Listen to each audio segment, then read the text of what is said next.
Hank had waited his whole life for this day. Well, his whole 3 years of life anyway. The golden retriever stood in the middle of fire station number 7, wearing his very own firefighter uniform, complete with a shiny red helmet that kept slipping between his floppy ears. "Today's your first official day, Hank," Chief Martinez said, adjusting the helmet for the 3rd time that morning. "Remember, you're our mascot. You're here to make people smile, pose for photos with kids, and boost morale around the station." Hank barked once, his tail creating a small windstorm behind him. He understood perfectly. Well, sort of. All he really heard was firefighter and hero. Chief Martinez was still talking about community outreach and staying safe when the alarm suddenly blared through the station. "Ring! Ring! Ring!" Every firefighter jumped into action, sliding down poles and grabbing their gear. Hank's whole body quivered with excitement. "Unit 7, we have a cat stuck in a tree at 427 Maple Street." The dispatcher's voice crackled over the speaker. The other firefighters groaned. "Not another cat in a tree," muttered Jenkins, a young firefighter who was checking his boots. But Hank? Hank's eyes lit up like someone had just said bacon treats and belly rubs at the same time. This was it. His first rescue mission. "Hank, you can ride along, but remember, you're just—" "Hank? Hank, wait!" Too late. Hank was already racing toward the big red fire truck, his little firefighter boots making adorable clicking sounds on the concrete floor. His helmet bounced on his head with each bound. He leaped into the truck and planted himself right in the front seat, tongue hanging out, ready for action. Chief Martinez climbed in beside him and sighed. "Just try not to do anything crazy, okay, buddy?" Hank barked in agreement, though his definition of crazy and the Chief's were about to turn out very different. When they arrived at Maple Street, a crowd had already gathered. At the base of the tallest oak tree in the neighborhood stood Mrs. Henderson, wringing her hands and looking up anxiously. "Oh, thank goodness you're here," she called out. "My Mr. Whiskers has been up there for hours. The poor dear must be so frightened." Hank jumped out of the truck and immediately looked up. Way up at the top of the tree, at least 40 feet high, sat an orange tabby cat on a branch. The cat didn't look frightened at all. In fact, Mr. Whiskers looked rather comfortable, casually licking his paw and surveying his kingdom below. A little girl in the crowd pointed. "Mommy, look! A firefighter dog!" People started pulling out their phones, taking pictures. Hank's tail wagged at the attention, but he kept his eyes locked on his mission. There was a cat up there who needed help. "All right, team, let's get the ladder set up," Chief Martinez instructed. "Hank, you just stand here and look official, okay? We professionals will handle this." Hank sat at attention, watching as Jenkins and another firefighter began extending the long ladder up toward the tree. He studied their movements carefully, how they positioned it, how they locked it in place, how they tested it before climbing. He was learning, taking mental notes. This was important firefighter knowledge. "I'll head up and grab the cat," Chief Martinez said, putting his hand on the first rung. But that's when Hank made his decision. "No," he thought. "This is my first rescue. I can do this. I'm ready." Before anyone could stop him, Hank grabbed the bottom rung of the ladder in his mouth and pulled himself up. His front paws found the second rung, then his back paws scrambled up behind them. "Hank, no!" Chief Martinez shouted. "Dogs can't climb ladders." But Hank was already 5 rungs up, moving slowly but determinedly. His helmet slipped down over his eyes. He paused, shook his head hard until the helmet bounced back into place, and kept climbing. The crowd gasped collectively. "Oh my goodness, is that safe?" someone asked. "Is he really doing this?" another person whispered. "Someone's recording this, right?" said a teenager, already filming. Jenkins stared up in disbelief. "Chief, that dog is actually climbing a ladder." "I can see that, Jenkins," Chief Martinez said, his voice a mix of concern and amazement. "Hank, buddy, just be careful, okay?" 10 feet up, Hank was feeling confident. 15 feet up, he was feeling proud. 20 feet up, he made a terrible mistake. He looked down. The ground suddenly seemed very far away. The people looked like tiny action figures. The fire truck looked like a toy. Hank's legs began to tremble. His tail stopped wagging. "Oh no," he thought. "What have I done?" From above, Mr. Whiskers let out a long, dramatic meow that sounded suspiciously like laughter. That did it. Something shifted inside Hank. His ears perked up. His jaw set with determination. That cat needed him, or at least Hank thought the cat needed him, and he wasn't going to let fear stop him from helping. Taking a deep breath, he continued climbing, one shaky paw at a time. It took every ounce of courage Hank had. But finally, he reached the branch where Mr. Whiskers sat.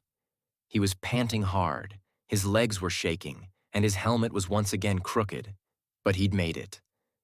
Hank carefully extended one paw toward the cat in what he imagined was a heroic, reassuring gesture. The gesture said, "Don't worry, citizen. I'm here to rescue you." Mr. Whiskers looked at the paw. Then he looked at Hank. Then he looked back at the paw. His whiskers twitched. Was that cat smirking? And then Mr. Whiskers did something that would haunt Hank's dreams for weeks to come. The cat stood up, stretched lazily, taking his sweet time, and then simply walked down the tree trunk. Head first, casually, like it was the easiest thing in the world. Like he'd been perfectly capable of doing this the entire time. Hank watched in stunned silence as Mr. Whiskers reached the ground in about 10 seconds, where Mrs. Henderson immediately scooped him up. "Oh, my precious baby, you're safe," she cooed, covering the cat's head with kisses. Mr. Whiskers looked back up at Hank, still stuck on the branch 40 feet in the air. If a cat could smile smugly, Mr. Whiskers was doing it right now. Hank let out a small, defeated whimper. Hank?" Chief Martinez called up gently. "Buddy, you need some help getting down?" Hank's tail was tucked between his legs. He couldn't move. He was too embarrassed and too scared. It took 3 firefighters, 1 safety net, and considerable coaxing with bacon treats, but eventually they managed to guide Hank back down the ladder. At one point, his helmet fell off and tumbled to the ground with a clang. Step by careful step, rung by rung, with Jenkins steadying him the whole way, Hank made his descent. When his paws finally touched solid ground 15 minutes later, he immediately sat down and hung his head. His helmet was gone. His tail was drooped. His pride was completely bruised. He'd climbed all that way to rescue a cat who didn't need rescuing. He'd gotten himself stuck. He'd needed to be rescued himself. Some firefighter he was. But then something unexpected happened. The crowd erupted in applause. "That was amazing," someone shouted. "What a brave dog. Did you see him? He didn't give up. That was the most courageous thing I've ever seen." People were cheering, clapping, taking pictures. A woman was wiping tears from her eyes. The little girl who'd pointed at Hank earlier pushed through the crowd and threw her arms around his neck in a big hug. "You're my hero," she whispered into his fur. "You got so scared up there, but you kept going anyway. That's what real bravery is." Hank's tail began to wag. Slowly at first, just a little twitch, but then faster and faster until it was swishing back and forth like a golden flag. Chief Martinez knelt down beside Hank and placed a gentle hand on his head. "You know what, Hank? That cat didn't need rescuing. But you didn't know that. You saw someone you thought needed help, and you did something terrifying to try to save them. You faced your fear and kept going even when you wanted to give up." The chief looked around at the crowd, then back at Hank. "That's what being a firefighter is all about, buddy. Not about always succeeding. It's about showing up, about being brave when you're scared, about trying to help even when it's hard." Jenkins came over and handed Hank his helmet. "You earned this back, partner." The other firefighters gathered around, patting Hank's head and scratching behind his ears. One of them slipped him a piece of beef jerky when the chief wasn't looking. Hank barked happily, his tail now wagging so hard his whole back end was wiggling.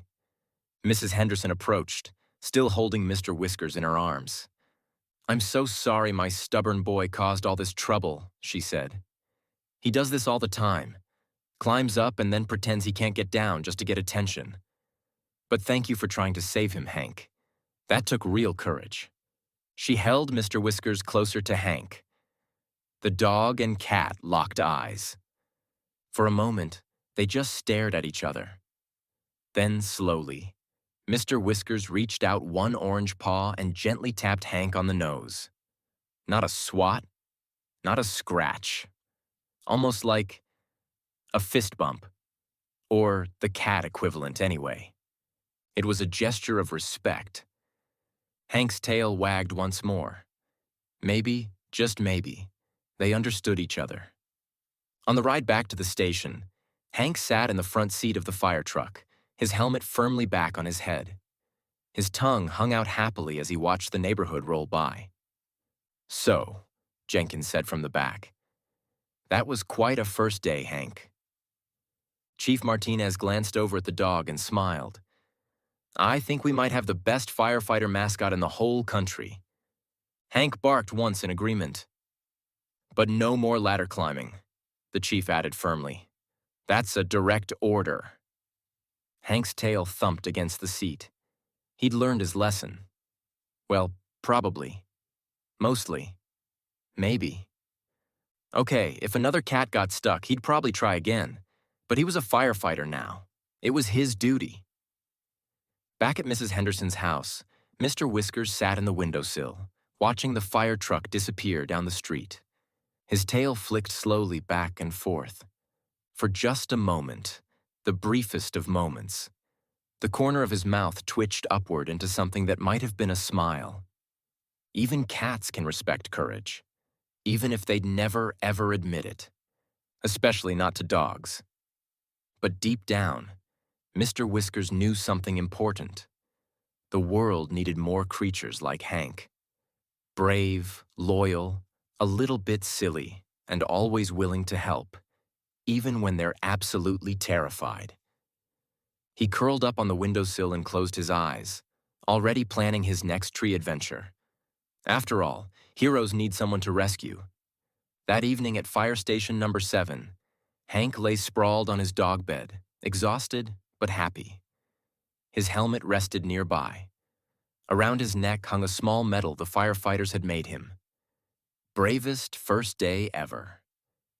Chief Martinez sat at his desk, scrolling through his phone and chuckling. "Hey everyone, come look at this," he called out. The firefighters gathered around the computer screen. Videos of Hank climbing the ladder had gone viral on social media. Millions of views, thousands of comments. Best firefighter ever? I'm literally crying.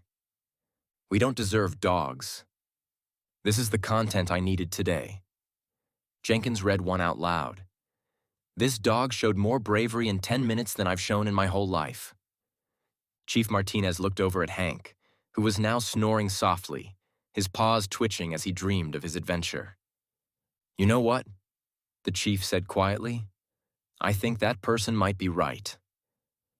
The other firefighters nodded in agreement. Because sometimes heroes come in unexpected packages. Sometimes they have 4 legs and a tail. Sometimes they get scared and need help themselves. But they always, always try their best. And that's what makes them heroes. Sweet dreams, Hank. The world needs more firefighters like you.